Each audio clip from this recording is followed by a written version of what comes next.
Thank you, little Haley. Now, every September, we remember children who are battling childhood cancer. Now, it is the month for childhood cancer awareness. And to enlighten us more about this illness, please welcome Dr. Sounthari Somarsundaram, President and Medical Director from the National Cancer Society of Malaysia. Good morning, Dr. Sounthari. Morning, nice Lisa. to have you back here on the show. Thank you. Now, lovely to be here. Yes, I heard that you have been busy this month. Yes, we have. I mean, Childhood Cancer Month is a month that, there's a lot of awareness to promote in Malaysia because it's one of those diseases people don't think about. When we talk about childhood cancer, so you're narrowing the age group now here from the age of 1 till 14 years old, is that right? It's 0 to 14.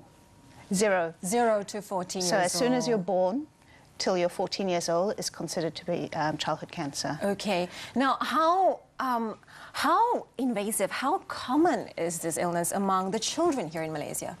Well, basically, in Malaysia, Globocan 2012, so those are the statistics we have for childhood cancer, brings childhood cancer to be about 900 children every single year. 900 new cases every single year. Now, whether or not those are the true number of cases or whether it's underreported, because in many areas of Malaysia, the first person that you go to might not be your doctor, but to your traditional healer. So I think, there is underreport of childhood cancers. If you look at Australia, Australia has the same amount of population with us. Their case is about 1,500. Okay. So yes, in developed countries, there are a lot more incidences of childhood cancer, but as Malaysia becomes a developed country, our incidence would rise as well. Okay. Now, what are the common, excuse me, childhood cancer? We hear a lot about leukemia affecting children. Now, is leukemia the biggest and most common cause of childhood cancer? Worldwide, it is. If you talk about childhood cancer, you're talking about a collection of diseases. You're not just talking about one thing. So when we talk about childhood cancers, you've got three main groups. One are your blood cancers, which is leukemia, and then you have your lymphomas, and the third is solid tumors. So solid tumors are fairly similar to what you would see in adults in that sense. Leukemias make up about 60% of childhood cancers. And then after that is your solid tumors, about 20%, and then lymphomas on top of that. Leukemias are the most common across the world.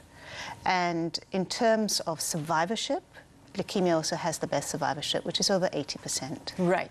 And that is a great piece of news. It is, it is. Because how advanced our medical procedures have been. Exactly. I think the thing which we have to realize about childhood cancer is that even though we don't know the causes of childhood cancer, 80% of childhood cancer, we really don't know what the causes are. Even though we don't know the causes, if you find it early enough, if you can recognize the signs and symptoms of childhood cancer, there's actually a lot that you can do for it. And as I said, with leukemias, 80 to 90% survival rates. It's wonderful. That is great. Now, we know also about childhood cancer. Now, the startling fact is that it can develop in the womb. So it could be a DNA, it could be a genetic problem. Or could it develop throughout even the course of pregnancy as well? No, not just the point of conception. Yes, no, it could develop throughout the point of pregnancy or throughout the growth of the child, basically the growth of the fetus, or even after. Because you have to understand that what we know about childhood cancer is that it's a DNA mutation. So it's genetic mutation. One, it could be inherited, meaning it passes down from family to family, but that's a very, very small percentage. We're looking at less than 10%. And certain cancers are inherited, not so much leukemias, but eye cancers as well as kidney cancers can be inherited. But the non-inherited ones, which are the genetic mutations that you see, happen because a fetus is growing. So the DNA has to multiply, divide and multiply continuously. And throughout that process of dividing and multiplying, etc., things can go wrong. Right. And that's where you have that genetic mutation. But once that goes wrong, it becomes the template for the multiplication. And that's why, you suddenly get these different cancers. And it can happen in the womb, or it can happen once a child has been born, because once a child has been born, again, you're a growing child. So again, you know, there are multiplications. Your DNA is dividing, etc. So you have cancers from the age of 2 months, 3 months old, all the way up to 18. That is very sad. It must be also very challenging for the child.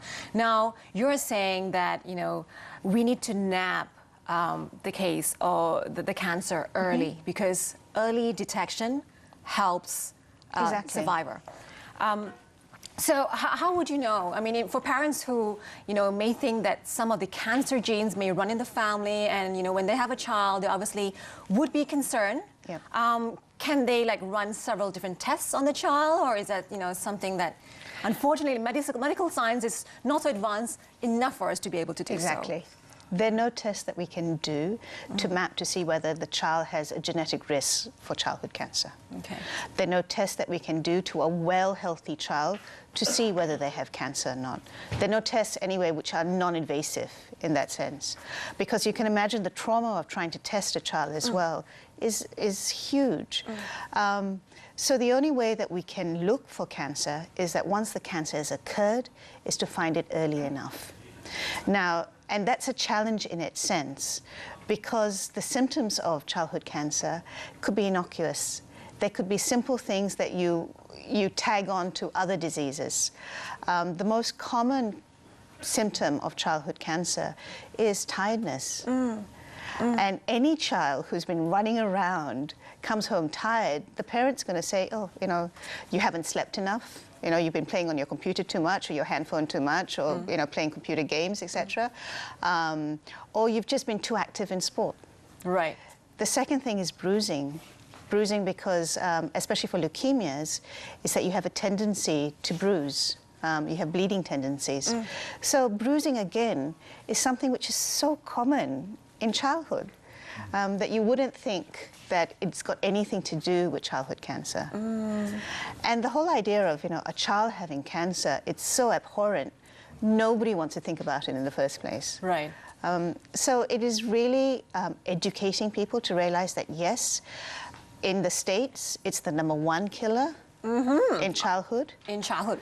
Wow. In Malaysia, second to injuries, second to accidents, it is the second cause of death in childhood. So it is a major issue, and it could be preventable deaths. Right. So the first thing is actually identifying childhood cancer at an early stage. Right. So what would you say to parents then? I mean, if, let's say, you know, you have been noticing your child feeling really tired easily, as well as perhaps the sort of tiredness that is interfering with the child's daily routine, you know? Exactly. If the child is very tired all the time, or has bruising, or is losing weight. You know, children should not be losing weight. Things like this, you need to go and get it checked up. You need to go and see your GP and do something about it. And then, in terms of seeing your GP as well, a lot of doctors also don't recognize the signs and symptoms of childhood cancer because, again, it's not something that you think about. Because you think that, you know, it's a child, she's too young or he's too young to be having cancer. Exactly. So you wouldn't even link the two together, right? Exactly. So there are a lot of challenges, just not with the parent or even the school. At the end of the day, are the teachers who see the children every single day. And they see them within the environment of learning while they're playing, etc. And for many, it's the teachers who actually see the child more than even some of the parents do. So it's also for the community to have an understanding of childhood cancer and that awareness about childhood cancer. So this whole month, that's the whole point of it, Exactly. is to raise awareness so that you can talk and raise conversation about this. Now we have a very interesting infographic to show you. Let's take a look at it. Now this is the infographic that, is it really, you know, something accessible online, Dr. Sandari? It is a poster that National Cancer Society has come up. Yes, you know, it will be accessible online. Okay. The other place you can actually go to in terms of childhood cancer is Chica, if you just type in CHICA, and it actually has a poster and a small little map in terms of the early detection of childhood cancer, what to look out for. Right. Basically. Now, when doctors, you know, when children are brought to a specialist or to a doctor, what are some of the process, you know, that the doctor would run through with the family to be able to assist the child and the family along? Okay. Unfortunately, with childhood cancer, the treatments, the investigations and treatments are similar to that for adult cancer. So you can imagine how traumatic it is for an adult to go through some of the investigations, be it x-rays or the blood tests, etc., how much harder it is for a child to go through, and the parent. But that's all we have at the moment. So if a child comes in to a specialist with a suspicion of childhood cancer, they would have to go through a whole battery of tests. Right. And that would go from taking just blood tests to actually doing bone marrow. So you actually have to be able to take out some of your bone marrow, or maybe a lumbar puncture, which is to take out some fluid from your spine. And with these tests, then we can ascertain what sort of cancer you have. Right. If it's a leukemia, then generally treatment starts off with chemotherapy straight away. So for different sort of cancer, obviously different treatment plans will come in.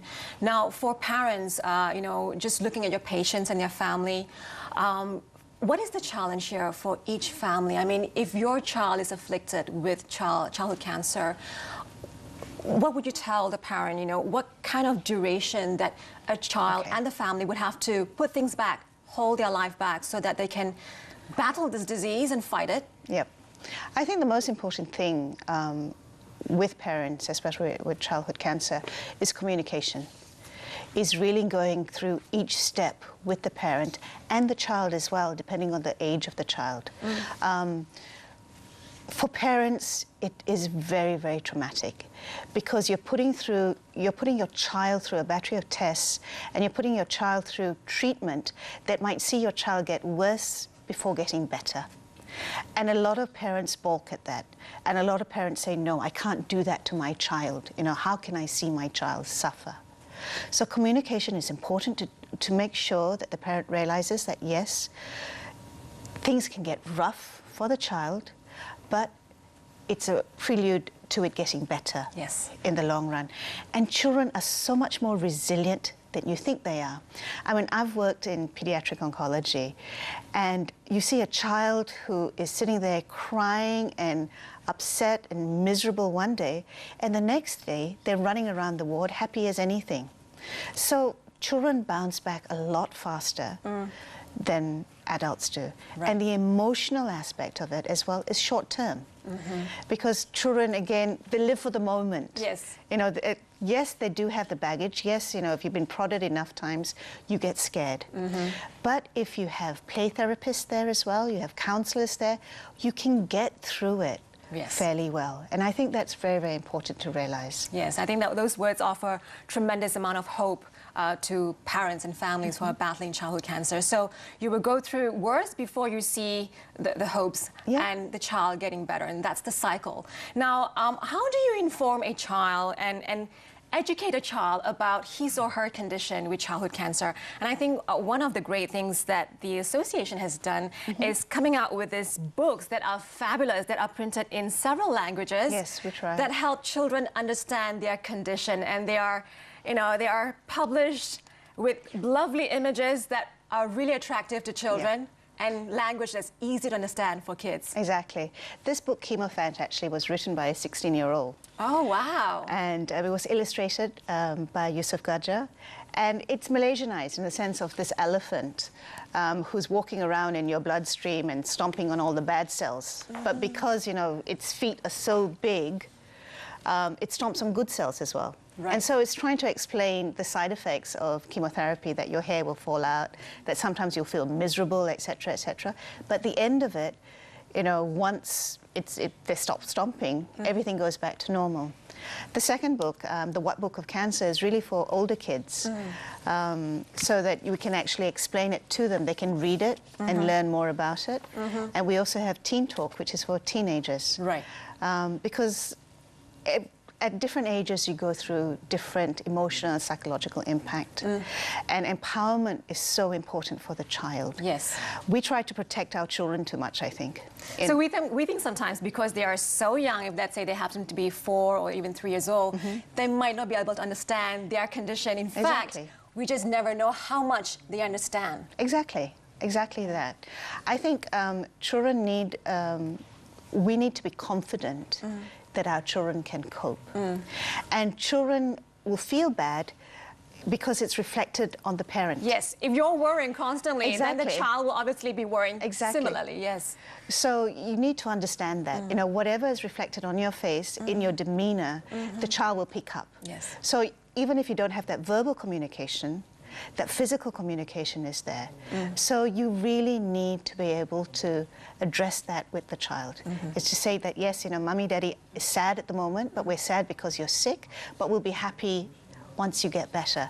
And so they also have that confidence, and they also feel that they can get through it. Yes.